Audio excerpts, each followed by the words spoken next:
जय हिंद दोस्तों, स्वागत है आपका हमारे आज की वीडियो में। दोस्तों आज हम साइकोलॉजी की वीडियो पार्ट 7 लेकर आपके सामने उपस्थित हुए हैं, जिनमें हम संप्रदाय के बारे में अध्ययन कर रहे थे। वीडियो के टॉपिकों में हम यूनिट में संप्रदाय के बारे में अध्ययन कर रहे थे। आज की टॉपिक समग्रवाद संप्रदाय के बारे में है, जिनमें हम समग्रवाद संप्रदाय से संबंधित महत्वपूर्ण प्रश्नों जो पूछे जाते हैं एग्जाम में उन पर चर्चा करेंगे। तो आइए चलते हैं, देख लेते हैं समग्रवाद है क्या, उनसे महत्वपूर्ण टॉपिक और महत्वपूर्ण बातों को भी जान लेते हैं। तो बात समग्रवाद की करें, जो समग्रवाद संप्रदाय है इन्हें दो और नामों से जाना जाता है। कौन कौन से? तो समग्रवाद संप्रदाय को दो नाम, एक होता है गेस्टाल्टवाद संप्रदाय, दूसरा नाम है संज्ञानवाद। इस प्रकार समग्रवाद जो संप्रदाय है उन्हें गेस्टाल्टवाद भी कहा जाता है और संज्ञानवाद संप्रदाय भी कहा जाता है।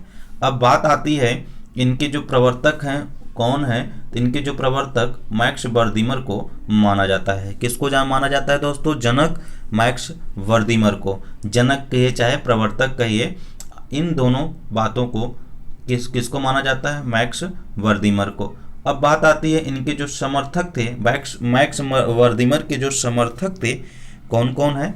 तो पहले नाम आता है आपका कर्ट कोफ का, दूसरे नाम आता है आपका कुर्ट लेविन, तीसरे नाम आता है आपका कोहलर।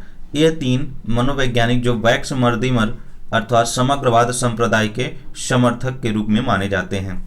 अब बात आती है कि जो चेतना है, समग्रवाद है, समग्रवाद में अध्ययन किसका करते थे? तो समग्रवाद में चेतना और व्यवहार दोनों का अध्ययन करते थे। इसलिए समग्रवाद संप्रदाय को चेतना और व्यवहार दोनों का विज्ञान माना गया है।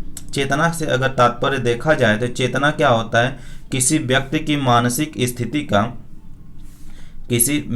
मानसिक स्थिति का अंतःरूप, और व्यवहार का जो अर्थ होता है किसी व्यक्ति की मानसिक स्थिति का बाह्य रूप। इन दोनों का अगर अध्ययन किया जाता है तो समग्रवाद संप्रदाय में अध्ययन किया जाता है।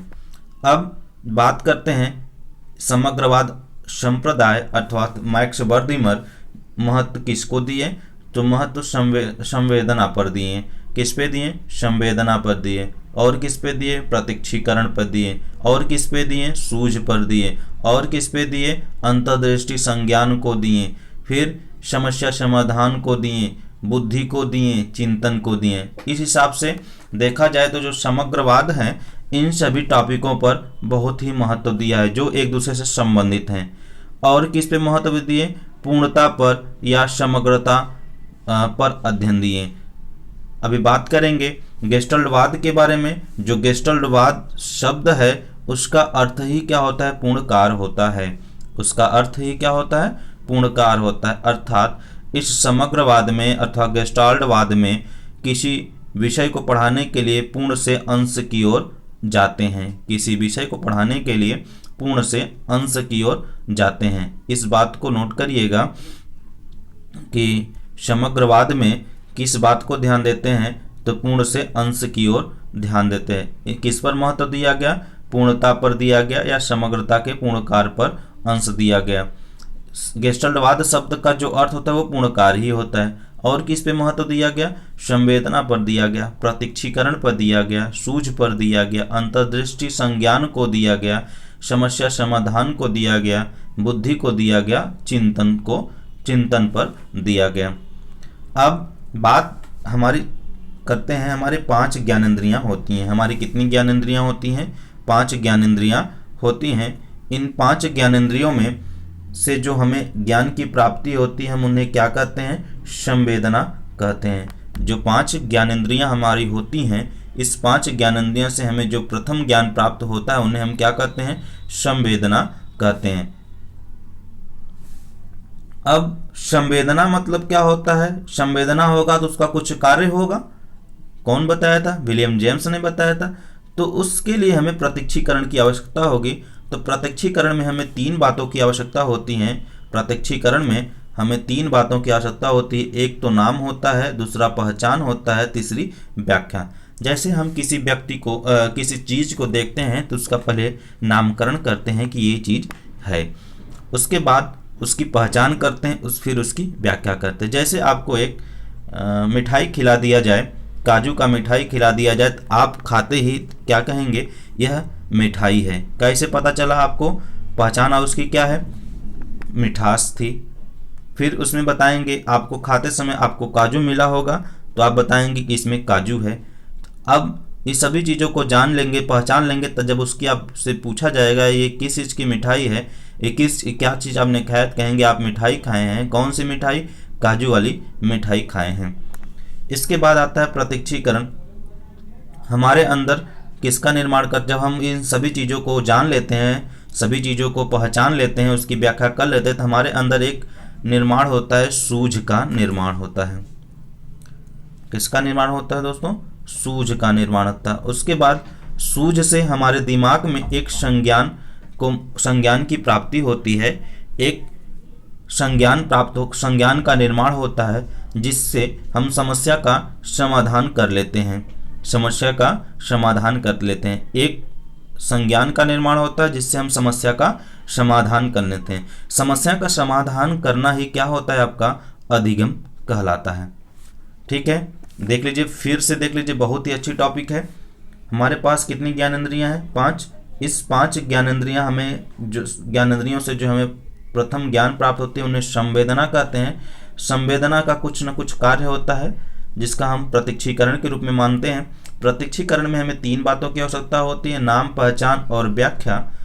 नाम, उदाहरण के तहत जान लीजिए, किसी चीज़ को हम देखेंगे तो उसका नाम करेंगे, नाम बताएंगे, और उसके मटेरियल्स को जानेंगे, उसके गुण को जानकर उसकी पहचान करेंगे, फिर उसकी व्याख्या करेंगे। जैसे ही हम व्याख्या करते हैं हमारे अंदर एक सूझ का निर्माण होता है, एक सूझ का निर्माण होता है। उसके बाद सूझ के निर्माण होते ही हमारे संज्ञान का निर्माण होता है, हमें एक ज्ञान की प्राप्ति होती है। उस ज्ञान की प्राप्ति से हम अपनी समस्या का समाधान करते हैं। समस्या का समाधान करना ही क्या होता है, आपका अधिगम कहलाता है। समस्या का समाधान करना ही आपका क्या होता है, अधिगम कहलाता है। ठीक है दोस्तों, एक उदाहरण के तहत आप देख लीजिए इन सभी बातों को।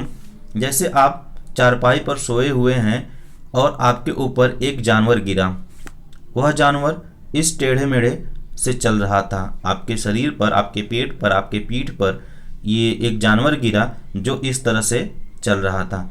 अब आपके मन में उसका नाम, पहचान, व्याख्या आया होगा। नाम, ऐसे चल रहा है यानी सांप हो सकता है।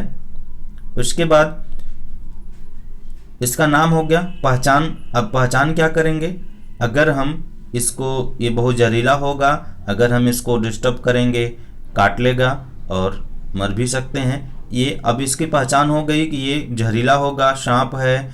अब इसकी व्याख्या करेंगे तो इसका प्रत्यक्षीकरण आपने कर लिया। उसके बाद आपको एक सूझ का निर्माण होगा कि कुछ ना करें, कुछ ना करें, अन्यथा हमको क्या कर लेगा, इस सांप को हम कुछ ना करें क्योंकि ये जहरीला है, अगर कुछ करेंगे तो हमें काट लेगा। इससे हमें क्या मिला, एक संज्ञान का निर्माण हुआ। हमारे दिमाग में एक संज्ञान का निर्माण हुआ कि हम इसको कुछ ना करें, नहीं तो हमें क्या करेगा, काट लेगा। इसके बाद आप उस समस्या को क्या किए, सूझ का निर्माण कर, संज्ञान का निर्माण कर आप क्या किए, उस समस्या का समाधान कर आप उस सांप से बच गए, काटने से बच गए। इस प्रकार से हमारी ये क्या होती है, सूझ का, संज्ञान का, समस्या का समाधान किया जाता है। तो दोस्तों यह रहा आपका समग्रवाद संप्रदाय के बारे में। समग्रवाद संप्रदाय में पूछा क्या क्या जाता है आप एक बार देख लीजिए।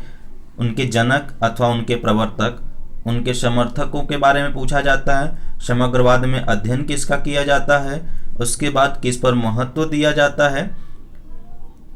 शिक्षा, इसमें शिक्षा की जो प्राप्ति की जाती है वो किसे की जाती है।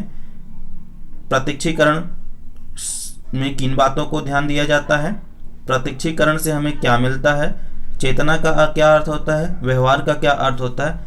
इन सभी बातों को इस टॉपिकों में अध्ययन करते हैं और महत्वपूर्ण प्रश्नों को जानते हैं। तो आज की वीडियो बस यहीं तक। वीडियो अच्छी लगी हो दोस्तों तो लाइक ज़रूर करिएगा, साथ ही साथ शेयर दोस्तों में अधिक से अधिक करिएगा। और आप यदि हमारे चैनल पर नए हैं या आपके दोस्त नए हैं तो चैनल को सब्सक्राइब करने के लिए ज़रूर कहें। उसके साथ साथ आप बेल आइकन को भी दबा लीजिएगा, निश्चित रूप से आपको फ़ायदा होगा। आने वाली हमारी सभी नोटिफिकेशन आप तक ज़रूर पहुँचेगी। तो आज की वीडियो बस यहीं तक, मिलते हैं अगले वीडियो में। जय हिंद दोस्तों।